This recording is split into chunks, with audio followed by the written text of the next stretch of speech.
అందరికీ చిన్నలకు అందరికీ నా నమస్కారము. బీచ్ అంటే బీచ్ అంటే మనం ఆర్థికంగా కానీ విద్యాపరంగా కానీ రాజ్యాంగంగా కానీ మొత్తం ఇటువంటి వెనకబడినాం.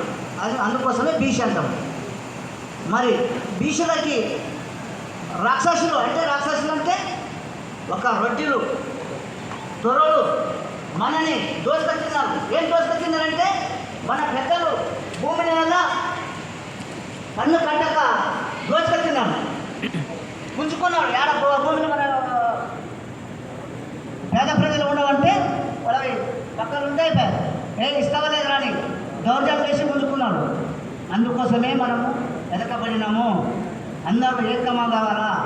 ఒక పాలు ఉంటుంది, పాలు నుంచి ఏమవుతుంది? పెరుగు అవుతుంది, పెరుగు నుంచి ఏమవుతుంది? మజ్జిగ అవుతుంది, మజ్జిగ నుంచి ఏమవుతుంది? వెన్న అవుతుంది, వెన్న నుంచి ఏమవుతుంది? నెయ్యి అవుతుంది. అట్లా మీరు బీచ్లో పెరగాలని జై శ్రీరామ్.